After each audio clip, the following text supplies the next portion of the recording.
لەسەر پرسی ڕۆژی مافی مرۆڤ لە عێراق بە شێوەیەکی گشتی لە هەرێمی کوردستان لە چاسێکدا و کۆنفرانسە تایبەتی ئەمڕۆ لە بەغداد لەسەر پرسی تایبەت بە مافی مرۆڤ ساز کرابوو و چالاکوانان تێبینیان چییە سەبارەت بە مافی مرۆڤ پێشێلکاریەکانی مافی مرۆڤ لە ناوخۆی عێراقدا چه هەوڵێک درراوە بۆ ئەوەی کابینە لە دوای کابینە وەزارەتی دات هەوڵ بدرێت لە ڕێگەی ئەو چالاکوانان و کنتاکتێک و پەیوەندێکی باشیان هەبێت بۆ کەمکردنەوەی پێشێلکاریەکانی مافی مرۆڤ لەسەرم بابەتە لەگەڵ هۆکرچێتۆ چالاکوان ڕاستەخۆ لە بەغدا و گفتوگوی زیاتر دەکەم کاگۆکری زۆر سپاس بۆ ئامادەبوونت سەرەتا با لە کۆنفرانسەکەی ئەمڕۆ دەست پێ بکەین ئەجەندا و ئامانجی کۆنفرانسەکە چی بوو کۆنفرانسەکە بەگشتی چۆن بەڕێوە چوو زۆر سپاس ڕێز و سڵاو و هێوی خامۆتۆ بۆ بینەرانی کورتسات نیوز معلومە کە لە عێراق و لە هەرێمی کوردستانیش پلانی مافەکانی مرۆڤ هەیە ئەم پلانە لە چوارچەوەی ئەو ڕاستپاردانەی کە لە ئاستی نێودەوڵەتی ڕاستپاردن ئاراستەی عێراق ئەکرێن و عێراق لە ساڵی 2021 بۆ 2025 پلانێکی نیشتیمانی بۆ مافەکانی مرۆڤ داڕشتووە کە 26 تەوەر لە خۆ دەگری ئێستا ئەمڕۆ کە لەو دیدارەی ڕێکمان خست بوو بە تەواوی قسەمان لەسەر ساڵێک و چەند مانگێک بەسەر ئیقرارکردنی ئەو با بڵێن پلانە تێپەڕ دەبێ خۆتە زین لە عێراق بەهۆی نەبوونی حکوومەت یا حکوومەتێکی کاربەرەکەر کەمتر ئیش لەسەر ئەو بابەتە کراوە پلانەکە ڕەوشی مافی مرۆڤ خاتە بەرشڕۆڤەکردن و لە چوارچێوەی ئەو ڕاستپاردانە کۆمەڵک چارەسەر دەخاتە ڕوو ئەو لانەی پەیوەنددارە و با بڵێن لە کاتێکیش جێبەجێ دەکرێت دیداری ئەمڕۆ کە ڕێکخراوی پاو بە هاوکاری ڕێکخراوی NPA نەرویجی لە بەغدا بە شەریکاتی لەگەڵ وەزارەتی دادڕەچ خست بوو بۆ ئەوە بوو کە بڵین لەم ساڵ و چەند مانگەی ڕابردوو چیمان کردووە لە داهاتوو دەبێت چی بکەین کۆمەڵک ڕاستپاردە پێشکەش کرا لەگەڵ ئەو زانیاری و داتانەی کە تا ئێستا لە راپۆرتی یەکەمی عێراق بۆ ئەنجومەنی وەزیرانی عێراق ناردراوە نیشان دراوە کە تا ئێستا با بڵین بارودۆخ چۆنە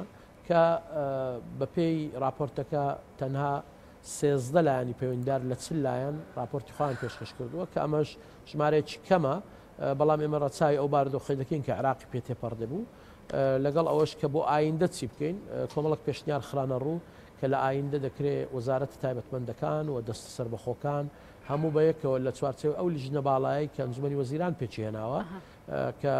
با بڵێن هەموو لایەنەکانی تێدایە و ئێمەش وەک ڕێکخراوەکانی مەدەنی سێ ڕێکخراو لە عێراق دەستنیشان کراوە لەو لیژنەین هاوکاریان دەبین بەیەکەوە لەگەڵ ڕێکخراو نێودەوڵەتیەکان کە بتوانین ئەم ساڵ بە گەرم و گورتر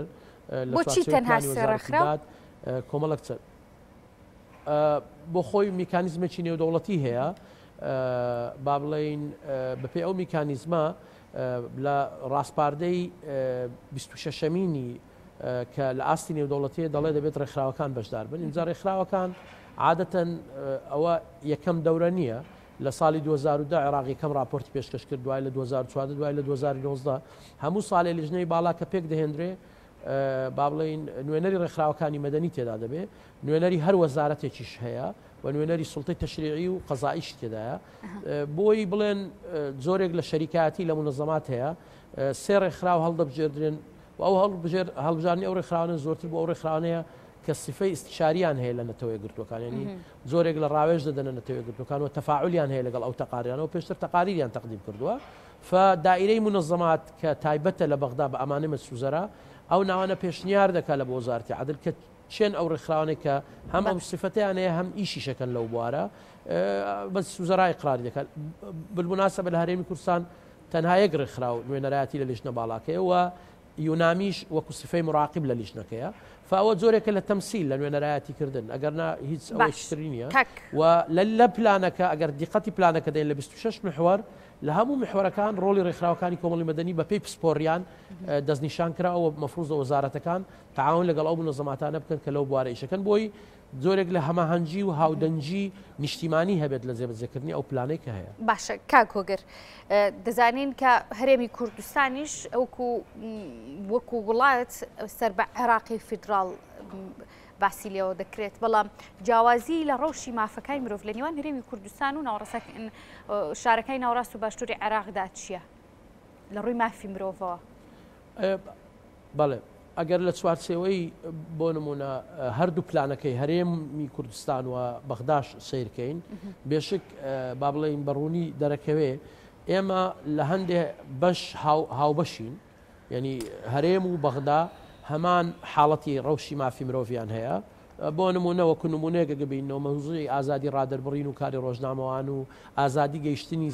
گەیشتنە بە زانیاری ممکنە لە هەرێمی کوردستان و لە عێراقیش لازال چالاکوانان با بڵێن میدیاکاران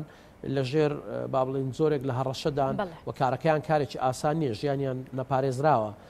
هەندێک تایبەتمەندی هەیە لە هەندێک تەوسیات تایبەتە بە عێراق و لە هەرێمی کوردستان ڕەوش باشترە بۆ نمونە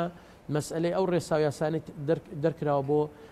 اتفاقی سیدا و یەکسانی لە نێوان ژن و پیاو لە هەرێمی کوردستان بەرەو پێشچوونێکی زۆر هەیە مقارنەتەن بۆی کە لە بەغدا بەداخەوە لە بەغدا باڵێن گرفتەکە زۆرترە لە ئەسڵدا یاسە ئەم بەڕێی من پەیوەندی بە ئیرادەی سیاسی و دوایی با بڵێن خەباتی ڕێکخراوەیی هەیە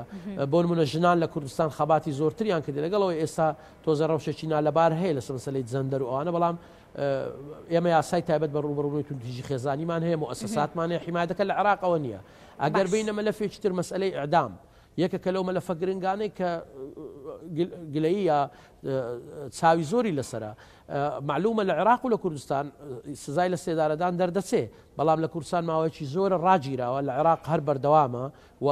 درێژەی هەیە فأما ئەم زۆر لە هاوکاری یا مقارنە هەیە لە حقوق اقتصادی ئەگەر تەماشاکەین بۆ نمونە کێشەیەکی گەورە لە هەرێمی کوردستان هەیە لە بەغدانیە مەسئلەی موچە خۆران و پاشەکەوتی موچە و بڕینی موچە کە لە عێراق ئەوە نییە یا بەم شێوەیە نییە ئەوە هەمووی حقوقن پێشێلکاری لە بەرامبەریان دەکرێت لە هەرێمی کوردستان کێشەیەکی زۆرمان هەیە پارێکی زۆر لە لای حکوومەت ماوەتەوە کە نەدراوە بە فەرمانبەران بەو هۆکارانێک کە حکوومەت دەڵێ گرفتن اینجا تەوسیەکان بەم شێوەیەن سێ زۆرن هەندێکیان هەموو هەردوو لا دەگرێتەوە هەندێکیان بەس عێراق دەگرێتەوە هەندێکیان بەس کوردستان دەگرێتەوە ڕەوشەکەش بەم شێوەیە کە باسم کرد باشە کاک هۆگر دوجار ڕەنگە ئەو کەسانی کێسە گوێبیستی گفتوگەکانی من بن لەگەڵ جەناب تابازەوە بکەن ئەم کۆنفرانسانە چی لێ دەست ئەخرێ گرنگی ئەم جۆرە کۆنفرانسانە و بە ئامادەبوونی وەزیری دادی عێراقی دەشێت لەمە دوا چی بکرێت بۆ ڕۆژی مافی مرۆڤ لەسەر ئاستی عێراق و هەرێمی کوردستانیش معلومە هەر کۆنفرانس و کۆبوونەوەیەک با بڵێن ئارمانجەکی لە پشتە ئەوەی کە ئەمڕۆ ئامانجمان بوو ئەوە بوو کە بڵێن ئەو پلانەی لە عێراق کە دەرچووە لە ساڵێک و چەند مانگێک چی کراوە و پێویستە چی بکرێ بۆ ئایندە ئەو ڕکەمەندێشنانە ئەو ڕاستپاردانەی کە بۆ ئایندە لەوانە جەنابی وەزیری داد ڕاست پێدرا بەوەی کە یا ڕادەست پێدرێ بۆی کە بە ئەنجومەنی وەزیران بڵێت چۆن کاری زێدەتر لەسەر پلانەکە بکرێەوە چۆن بڕگە و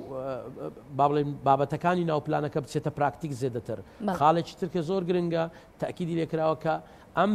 پلانێکی نیشتیمانیە پێویستی بە جوودی هەمووان هەیە پێویستی بە سوڵتەی تەشریعی هەیە زیاتر لە 23 یاسا پێویستی بە هەموارکردن هەیە بۆی باشتر بگونجێ لەگەڵ ڕێکەوتن نامەنێ دەوڵەتیەکان نوێنەری پەرلەمانی عێراق لێرە بوو لە لیژنەی حقوق ئینسان بەڵێنیدا کە ئەوان بەجددی ئیشەکەن پلانەکە خەنە بەربوار و کۆمەڵێکی یاسای باس کرد کە ئێستا مسودەکانیان حازرەکرێ یعنی بەواتای هەمەهەنگی دەسەڵاتی دادوەری و محاکەماتی عادل یەکێک لە بەدەر لە باسکردنی هاوکاری لەگەڵ ڕۆژی مافی مرۆڤ ئەجەندای چاکردن و چارەسەرکردنی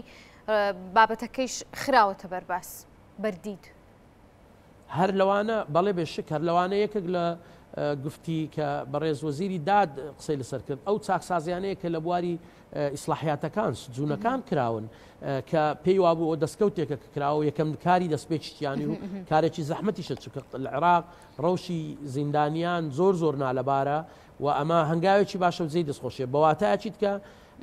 لێرە ئەو ڕاستپاردانێک کە لەو کۆنفرانسە بەرەماتووە کاری هەمەهەنگیە زیاتر کارکردنە و هاوکاریشە لەگەڵ وەزارەتی داد بە سوپاسەوە کە وەزیری داد ئامادە بوو گەورەی بە کۆنفرانسەکەدا و خۆی شێتیمامێکی تایبەتی بەو بارە هەیە و ئێمە هاوکارێکی جدی دەبین لە ئایندا لەگەڵ ئاژانسەکانی نەتەوەی گرتوەکان و لایەنەکانی تری پەیوەنددار بۆی بتوانین ڕەوشێکی باشتر بۆ مرۆڤ و مرۆڤ سالاری لە عێراق بێنینەکایە بەڕێز هۆگرچێتۆ چالاکوان زۆر سپاس بۆ ئامادەبوونت.